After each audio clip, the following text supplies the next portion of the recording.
story Library Lion with you, and it's by Michelle Knudsen, and it's illustrated by Kevin Hawks.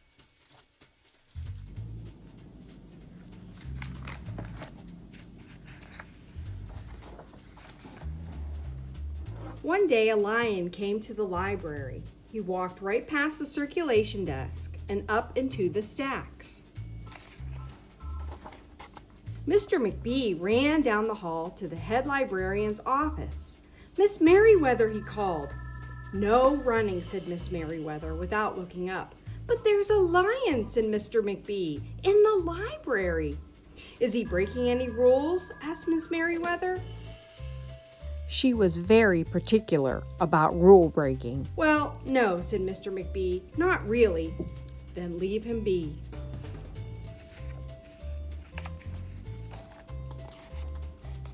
The lion wandered all around the library. He sniffed the card catalog.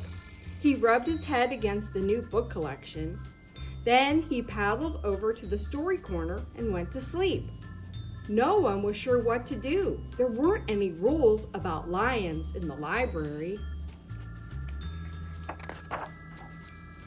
Soon it was time for story hour. There weren't any rules about lions at story hour either. The story lady seemed a little nervous, but she read out the first book's title in a good, clear voice. The lion looked up. The story lady kept reading. The lion stayed for the next story, and the story after that. He waited for another story, but the children began to walk away. "Story hour's over," a little girl told him. "It's time to go." The lion looked at the children. He looked at the story lady. He looked at the closed books. Then he roared. A very loud roar. Miss Merriweather came striding out of her office. "Who is making all that noise?" she demanded. "It's the lion," said Mr. McBee. Miss Merriweather marched over to the lion. "If you cannot be quiet, you will have to leave," she said in a stern voice. "Those are the rules." The lion kept roaring. He sounded sad. The little girl tugged on Miss Merriweather's dress. "If he promises to be quiet, can he come back for story hour tomorrow?" she asked. The lion stopped roaring. He looked at Miss Merriweather. Miss Merriweather looked back. Then she said, "Yes, a nice, quiet lion would certainly be allowed to come back for story hour tomorrow." "Hooray!" said the children. The next day, the lion came back. "You are early," said Miss Merriweather. "Story hour is not until 3 o'clock." The lion did not budge. "Very well," said Miss Merriweather. "You might as well make yourself useful." She sent him off to dust the encyclopedias until it was time for story hour. The next day, the lion came early again. This time, Miss Merriweather asked him to lick all the envelopes for the overdue notices. Soon the lion began doing things without being asked. He dusted the encyclopedias. He licked the envelopes. He let small children stand on his back to reach books on the highest shelves. Then he curled up in the story corner to wait for story hour to begin. At first, the people in the library were nervous about the lion, but soon they got used to having him around. In fact, he seemed very well suited for the library. His big feet were quiet on the library floor. He made a comfy backrest for children at story hour, and he never roared in the library anymore. "What a helpful lion," the people said. They patted his soft head as he walked by. "How did we ever get along without him?" Mr. McBee scowled when he heard that. They had always gotten along fine before. No lions were needed. Lions, he thought, could not understand rules. They did not belong in the library. One day, after he had dusted all the encyclopedias and licked all the envelopes and helped all the small children, The lion padded down the hall to Miss Merriweather's office to see what else there was to do. There was still some time left before story hour. "Hello, Lion," said Miss Merriweather. "I know something you can do. You can bring a book back into the stacks for me. Let me just get it down from the shelf." Miss Merriweather stepped up onto a step stool. The book was just out of reach. Miss Merriweather stood on her toes. She stretched out her fingers. "Almost there," she said. Then Miss Merriweather stretched a little too far. "Ouch," said Miss Merriweather softly. She did not get up. "Mr. McBee," she called after a minute. "Mr. McBee." But Mr. McBee was at the circulation desk. He could not hear her calling. "Lion," said Miss Merriweather, "please go and get Mr. McBee." Lion ran down the hall. "No running," Miss Merriweather called after him. The lion put his big front paws on the circulation desk and looked at Mr. McBee. "Go away, Lion," said Mr. McBee. "I'm busy." The lion whined. He pointed his nose down the hall toward Miss Merriweather's office. Mr. McBee ignored him. Finally, the lion did the only thing he could think to do. He looked at Mr. McBee right in the eye.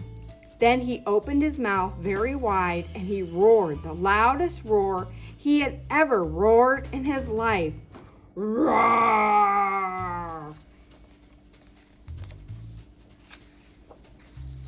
McBee gasped. "You're not being quiet," he said to the lion. "You're breaking the rules." Mr. McBee walked down the hall as fast as he could. The lion did not follow him. He had broken the rules, and he knew what that meant. He hung his head and walked toward the doors. Mr. McBee did not notice. "Miss Merriweather," he called as he walked. "Miss Merriweather, the lion broke the rules. The lion broke the rules." He burst into Miss Merriweather's office. She was not in her chair. "Miss Merriweather," he asked. "Sometimes," said Miss Merriweather from the floor behind her desk, "there is a good reason to break the rules, even in the library. Now, please go call a doctor. I think I've broken my arm." Mr. McBee ran to call a doctor. "No running," Miss Merriweather called after him. The next day, things were back to normal. Almost. Miss Merriweather's left arm was in a cast. The doctor had told her not to work too hard. "I will have my lion to help me," Miss Merriweather thought. But the lion did not come to the library that morning. At 3 o'clock, Miss Merriweather walked over to the story corner. The story lady was just beginning a story for the children. The lion was not there. People in the library kept looking up from their books and computer screens, hoping they would see a familiar furry face. But the lion did not come that day. The lion did not come the next day either, or the day after that. One evening, Mr. McBee stopped by Miss Merriweather's office on his way out. "Can I do anything for you before I go, Miss Merriweather?" he asked.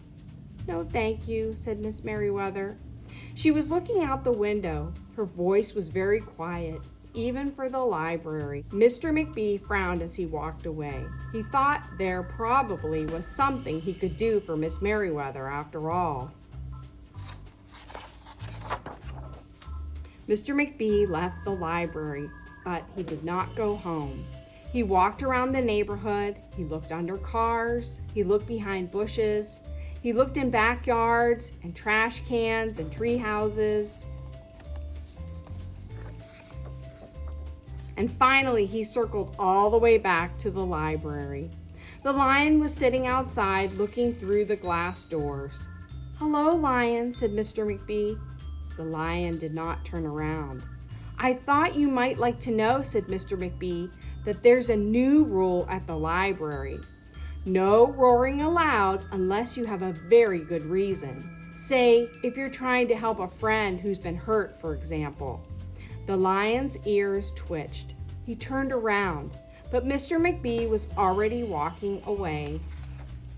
The next day, Mr. McBee walked down the hall to Miss Merriweather's office. "What is it, Mr. McBee?" asked Miss Merriweather in her new, sad, quiet voice. "I thought you might like to know," said Mr. McBee, "that there's a lion in the library."